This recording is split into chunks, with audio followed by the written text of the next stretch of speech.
train. I transferred in Chicago, all right, and now I'm headed straight toward Pittsburgh. That is going to be the next stop. I get off at 5 a.m. if we're on time, and then I will dive into my day, which is probably going to be a chaotic Monday. My hotel room doesn't allow check-in until 4 p.m. I have someone that's going to meet me to stow my stuff at 8 a.m. So this is what I get for getting a place at a boutique hotel. It looks really cool, but it's a little weird. But I'll find out. I assume it's going to be kind of like a McMinimans. If you're familiar with that, you're lucky. If not, then you're unlucky or lucky. Depends on the way you look at it. But it should be fun. Should be an adventure. I'm looking forward to it. It's been a long train ride, and I've enjoyed every minute of it. But for now, let's arrive at Pittsburgh.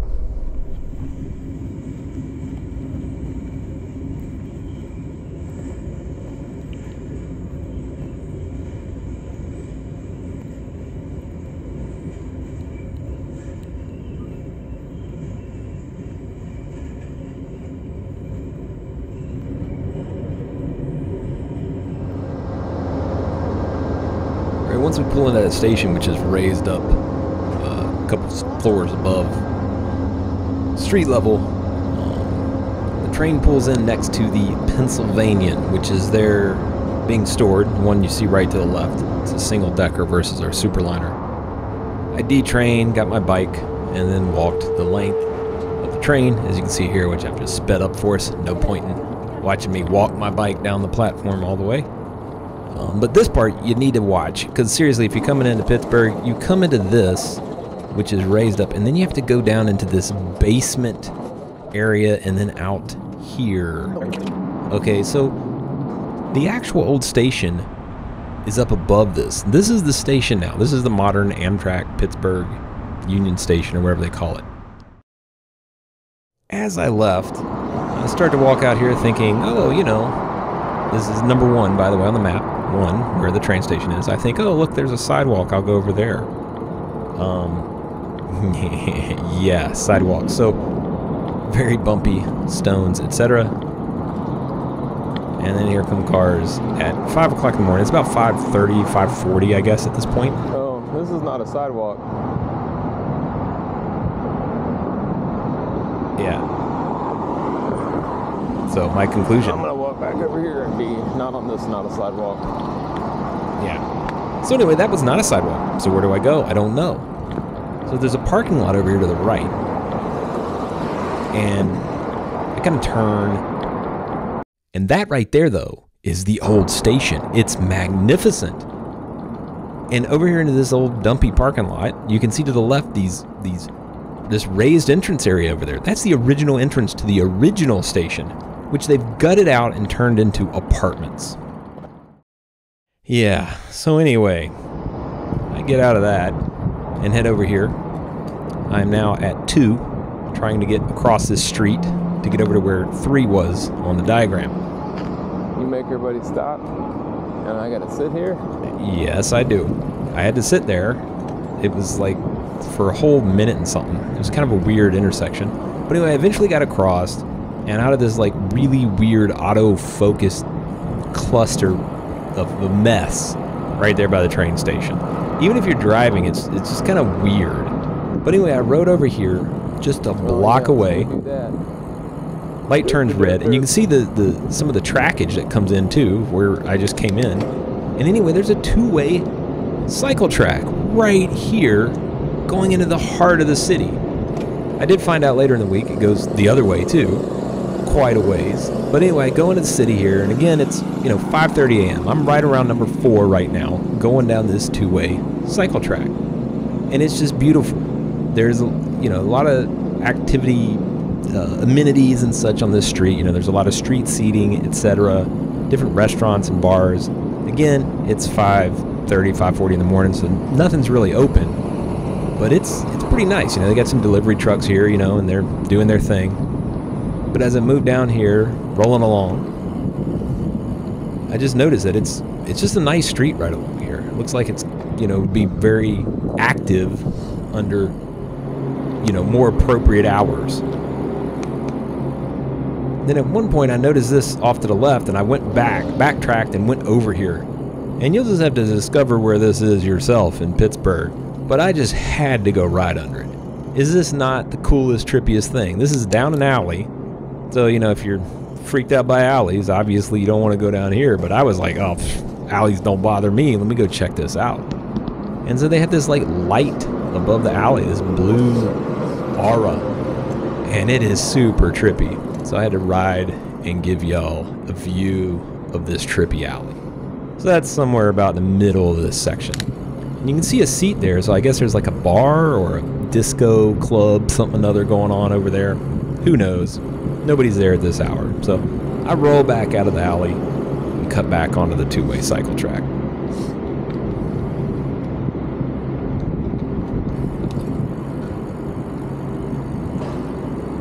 And yes, the streets were actually as clean as they look in this video. Like, there's not debris, there's not trash, there's not random homeless people everywhere.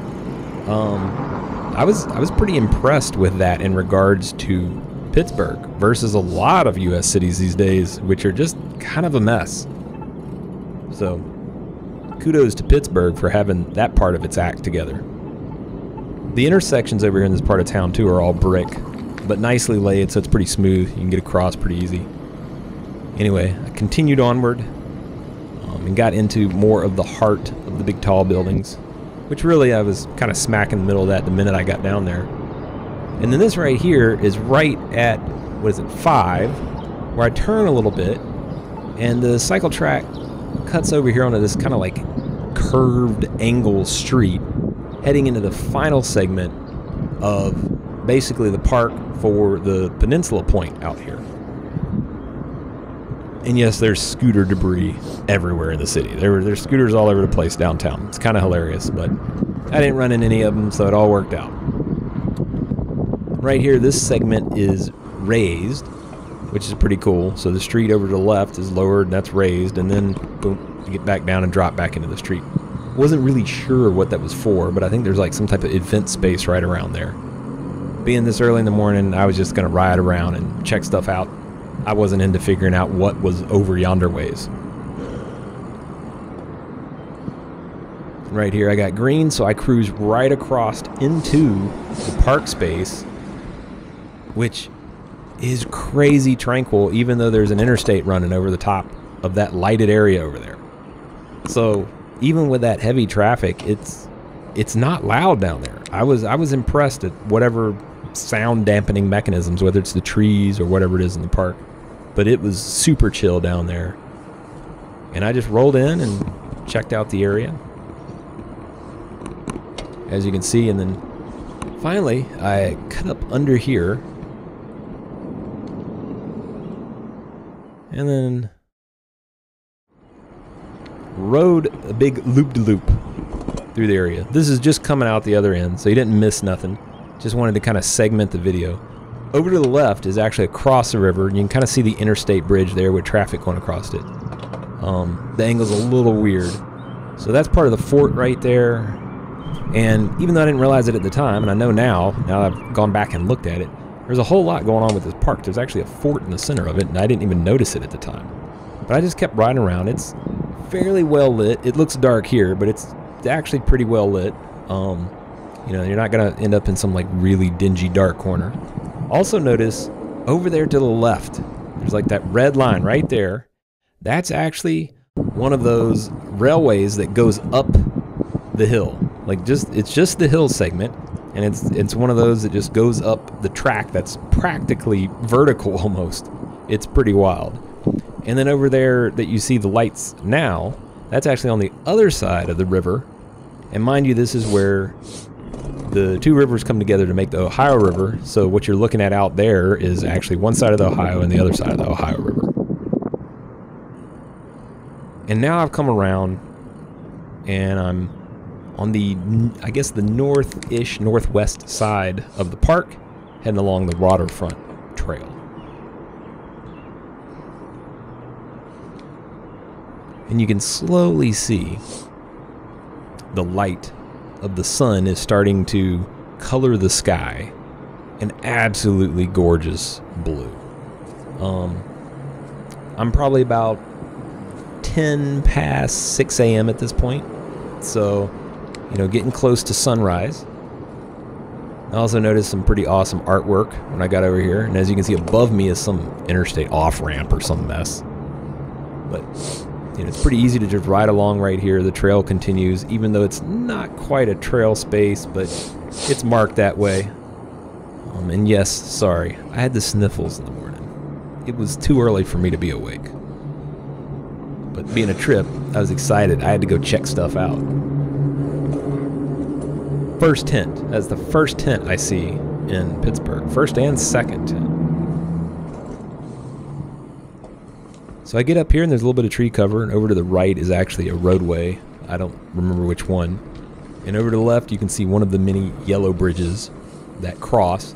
The yellow bridges are pretty much the local roads. I guess one or two of the interstate bridges is yellow too, but there's a bunch of bridges in Pittsburgh. And when I say a bunch, I mean like dozens. They're just everywhere, it seems like. Right here, I took a break. I decided to kind of collect myself since I had not even stopped since I got off the train.